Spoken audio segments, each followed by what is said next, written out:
नमस्कार बच्चों, आज हम पढ़ेंगे सामाजिक और राजनीतिक बुक का जो अपना फर्स्ट लेसन है भारतीय संविधान। इसको पढ़ने से पहले कुछ एक बातें हम ध्यान से सुनना है जना, जो मैं आपको बोल रहा हूँ। जैसे किसी खेल को खेलते समय या किसी खेल को सुचारू रूप से आगे बढ़ाने के लिए नियमों की ज़रूरत होती है, उसी प्रकार से किसी भी देश को चलाने के लिए, उसकी कानूनी व्यवस्था स्थापित करने के लिए, लोगों के अंदर अराजकता न फैले, उसको संभालने के लिए, समान अधिकार देने के लिए एक संविधान की आवश्यकता पड़ती है। और संविधान इसलिए ज़रूरी है क्योंकि उसमें पूंजीपति लोग या दबंग लोग वो निर्बल और कमज़ोर और गरीब लोगों के ऊपर अत्याचार न करें। इन चीज़ों को रोकने के लिए, सभी को समानता दिलवाने के लिए, इन सभी के लिए हमें संविधान की आवश्यकता होती है। तो ये फर्स्ट लेसन है, इसके बारे में हम चर्चा करेंगे। जैसे किसी देश में संविधान की ज़रूरत क्यों पड़ती है, ये देखो। 1934 में भारतीय राष्ट्रीय कांग्रेस ने संविधान सभा के गठन की मांग की थी, जो पहली बार अधिकृत नीति में शामिल किया गया था। कब भारतीय कांग्रेस ने कब की थी मांग? 1934 में। और उसके बाद उसको संविधान में शामिल किया गया था। जबकि जो संविधान सभा का गठन जो किया था, वो किया था संविधान सभा गठन 1946 में।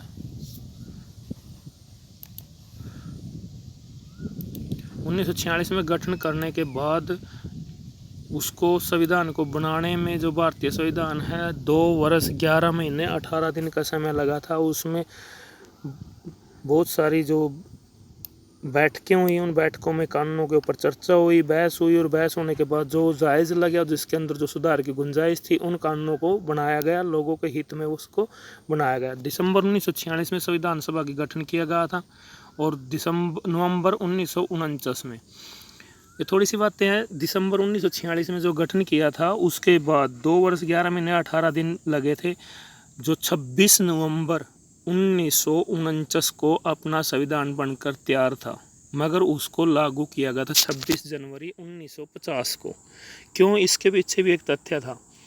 जो राष्ट्रीय कांग्रेस थी, जिसके पंडित जवाहरलाल नेहरू ने 26 जनवरी 1930 को स्वराज पूर्ण राष्ट्र की मांग करते हुए स्वराज घोषित किया था, और उसने उसको स्वतंत्रता दिवस मनाना शुरू कर दिया 26 जनवरी 1950 को। जबकि हमारा देश हुआ था 15 अगस्त 1947 को आज़ाद। तो उस तिथि को, उस डेट को इतिहास में या लोगों को यादगार करने के लिए 26 जनवरी 1950 को 2 महीने डिले करके इस कानून को, इस संविधान को हमें लागू किया था। जिस प्रकार से लोग अंग्रेज़ों ने हमारे ऊपर 150 सालों तक जो हुकूमत की, भारतीयों ने आखिरकार अपनी नीति और नियम भविष्य को तय करने के लिए मौका मिला, और संविधान सभा के सदस्यों ने स्वतंत्रता संघर्ष में से उपजे महान आदर्शों को ध्यान में रखते हुए इस काम को गंभीरता से अंजाम दिया। और संविधान सभा के कामों के बारे में अभी इसी अध्याय में पढ़ेंगे। ये देखो, आज दुनिया के ज़्यादातर देशों में संविधान है। संविधान यानी उनका लिखित कानून है। आमतौर पर सभी लोकतांत्रिक देशों के बारे में उम्मीद की जा सकती है कि उनके पास संविधान जरूर होगा, लेकिन इसका यह मतलब नहीं कि जिन देशों के पास अपने संविधान होते हैं वे लोकतांत्रिक देश ही होंगे। संविधान के कई उद्देश्य हैं। पहला दस्तावेज उन आदर्शों को सूत्र में करता है कि जिनके आधार पर नागरिक अपने देश को अपनी इच्छा और सपनों के अनुसार रच सके। यानी कि संविधान जो है वो एक मुख्य आदर्श और सूत्रबद्ध करता है, जिसके अपने देश के प्रति एक नागरिक उसको अपने सपनों के अनुसार उसकी रचना कर सके। यानी संविधान ही है बताया है कि हमारे समाज का मूलभूत रूप क्या होगा। इस प्रकार से देश के भीतर आमतौर पर कई समुदाय रहते हैं, उनके बीच में समान बातें होती हैं, लेकिन ज़रूरी नहीं कि वो सारे मुद्दों पर एक दूसरे से सहमत हो। संविधान नियमों में एक ऐसा समूह होता है जिसके एक देश के सभी लोग अपने देश को चलाने की पद्धति के रूप में अपना सके। यानी कि संविधान के बहुत सारे समुदाय के लोग हैं, बहुत सारे धर्मों के लोग हैं, उन सभी के अंदर ज़रूरी नहीं है उनके अंदर हर बात मान्य हो। उन चीज़ों को चलाने के लिए, कानून बनाने, उनके बीच में सहमति बनाने के लिए एक कानून बनाया गया है, संविधान की रचना की जाती है। न केवल तय करते हैं बल्कि सरकार किस तरह से होगी उनके आदर्शों पर भी साझी समझ विकसित करते हैं, जिनकी हमेशा पूरे देश में रक्षा की जानी चाहिए। जैसे नेपाल की कहानी है इसके अंदर दी हुई है। नेपाल के अंदर 1970 से लेकर के संविधान निर्माण के लिए बार बार आंदोलन हुए, मगर जो 1990 के बाद, उसके बाद 2002 में वहाँ का राजा था ज्ञानेंद्र, उसको हटा करके उसकी अचानक मृत्यु हो गई थी। उसकी जगह उसके परिवार का कोई सदस्य बना था और उसको भी उसने पूरी लोकतांत्रिक व्यवस्था को हटा करके खुद तानाशाह बनकर वो बैठ गया था। 2016 में पूर्ण रूप से वहाँ पर संविधान लागू किया गया। अब इसके बाद इन बातों का क्या मतलब है समझने के लिए आइए बिल्कुल दो अलग अलग परिस्थितियों को सोचें। दोनों घटना भारत की उत्तरी सीमा पर स्थित नेपाल के राजा के ताज़ा इतिहास की रचना की घटना से है। समाचार पत्रों के माध्यम से कई खबरों में बताया गया कि नेपाल के लोगों ने हाल ही में अंतरिम संविधान को मंजूरी दी है। सवाल यह उठता है कि नेपाल में पहले से ही संविधान था, तो इसे नए संविधान की जरूरत क्यों पड़ी। इस कारण से कुछ समय पहले नेपाल का एक राजतंत्र था, वहाँ का राजा शासन था। 1990 में बने नेपाल का पिछला संविधान इस सिद्धांत पर आधारित था कि शासन की सर्वोच्च शक्ति, जो 1990 में जो संविधान बना था उसकी सर्वोच्च शक्ति राजा के पास रहेगी। नेपाल के लोग कई दशक से लोकतंत्र की स्थापना के लिए आंदोलन करते चले आ रहे थे। इसी संघर्ष के फलस्वरूप 2006 में आखिरकार उन्हें राजा को सत्ता को खत्म करने की कामयाबी मिली और नेपाल के लोकतंत्र के रास्ते चलना चाहते थे। इसके लिए उन्हें एक नया संविधान चाहिए था। वो पिछले संविधान को इसलिए नहीं अपनाना चाहते क्योंकि उसमें आदर्श नहीं थे, वे नेपाल के लिए चाहते थे जिसके लिए वो लड़ते रहे हैं। जिस तरह से फुटबॉल के खेल के लिए नियम बनाए जाते हैं, उसी तरह से किसी देश को चलाने के लिए नेपाल को राजतंत्र की जगह लोकतांत्रिक शासन की व्यवस्था पर चलने के लिए सारे नियम बदलने होंगे ताकि एक नए समाज की रचना की जा सके। 2015 में अपने नए देश के लिए नया संविधान बनाया और ऊपर जो चित्र है उसमें आप देख सकते हो किस तरह संघर्ष हुआ था।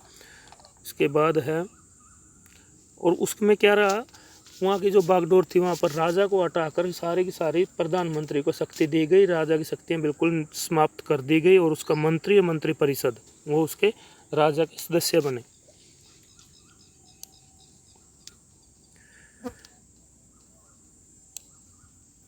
लोकतंत्र में हम अपने नेता खुद चुनते हैं ताकि हमारी ओर से वे सत्ता की जिम्मेदारी का इस्तेमाल कर सकें। फिर इस बात की संभावना हमेशा रहती है कि ये नेता सत्ता का दुरुपयोग कर सकते हैं।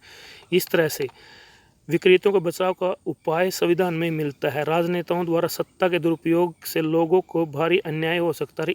इसका एक उदाहरण नीचे दिया गया है, यानी कि जो नेता हैं वो भी सत्ता का दुरुपयोग कर सकते हैं। चुनने के बाद वो कुछ ना कुछ लोगों के साथ अपघटनाएं या कुछ भी कर सकते हैं। तो इन्हीं चीज़ों के लिए संविधान के निर्माण की आवश्यकता पड़ती है ताकि उनकी शक्तियों पर अंकुश लगाया जा सके, वो तानाशाह न बने, उनकी शक्तियों का दायरा सीमित रखा जाए। इसीलिए संविधान की आवश्यकता होती है।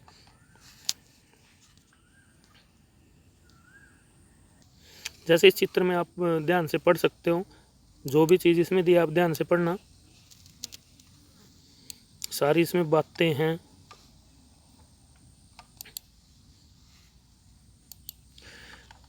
अब आगे, लोकतंत्र समाजों के प्राय संविधान में ही ऐसे नियम तय करता है जिसके द्वारा राजनेताओं के हाथों में सत्ता का दुरुपयोग रोका जा सके। जैसे मैंने पहले ही बोला, राजनेताओं द्वारा जो भी वो सत्ता है, संविधान है, वो उनकी दुरुपयोग को, सत्ता के दुरुपयोग को वो रोक सके, संविधान द्वारा रोका जा सकता है।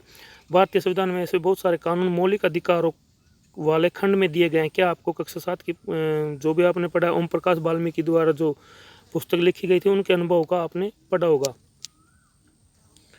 उसके बाद हमारा संविधान कहता है, यह आगे लाइन है,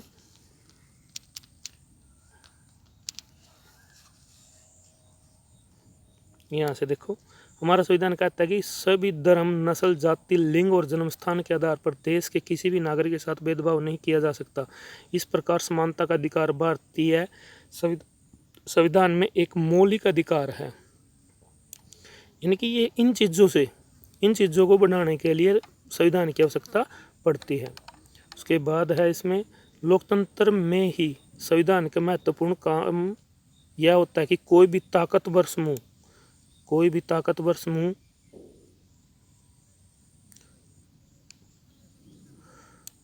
लोगों के खिलाफ अपनी ताकत का इस्तेमाल न करें। जो हमने पहले भी बताया मैंने आपको, कोई भी ताकतवर या पैसे वाला कोई भी गरीब लोगों के साथ इस तरह से अस्वस्थ हालत में लोकतांत्रिक समाजों में भी पैदा हो सकते हैं। जैसे आप ये कहानी पढ़ोगे ना, उसके अंदर सारी बातें पता चलेगी। जहाँ बहुमत वाला गुट, यानी कि जहाँ आपकी जनसंख्या बहुल इलाके में, किसी जाति विशेष या धर्म विशेष के बहुल इलाके में, वहाँ पर कम जातिगत संख्या कम वाले क्षेत्र में उनके साथ दुर्व्यवहार कर सकते हैं। निरंकुशता का खतरा समाज में बना रहता है। यदि अगर संविधान नहीं होगा तो निरंकुशता क्या होती है? किसी के ऊपर कोई भी अंकुश न लगा सके। तो इस संविधान जनता के ऊपर, किसी नेता के ऊपर, इन सभी के ऊपर क्या है? अंकुश लगाती है, उनकी शक्तियों को सीमित रखती है ताकि वो ज़्यादा अपने उन्हें कर सके। अल्पसंख्यकों को भी इस चीज़ से वंचित न किया जाए जो बहुत संख्यकों के सामान्य रूप से उपलब्ध है। अल्पसंख्यकों के बहुसंख्या का निरंकुशता और दबदबे पर प्रतिबंध लगाना संविधान का महत्वपूर्ण कार्य है। इस दबदबा समुदाय द्वारा दूसरे समुदाय के ऊपर भी हो सकता है, यानी कि शक्तियों का दुरुपयोग न करें लोग। इस तरह से संविधान क्यों होना चाहिए? इसका तीसरा कारण यह है कि हम खुद अपने आप से बचा सकें। यह बात सुनने में ज़रा अजीब लगती है, असल में इसका मतलब यह है कि कई बार हम किसी मुद्दे पर बहुत तीखे ढंग से सोचने लगते हैं। ऐसे विचार हमें व्यापक हितों के लिए नुकसानदेह हो सकते हैं। संविधान हमें ऐसी भावनाओं से बचाने में मदद करता है, यानी कि हम किसी के प्रति दुर्व्यवहार सोचेंगे तो उन भावनाओं को संविधान, ये जो कानून जो बनाया गया वो हमें उन भावनाओं को मन में आने से रोकता है, ताकि अगर हमने ये चीज़ की तो उसके परिणाम हमें पहले ही पता होता है अगर हमने ये गलत किया तो।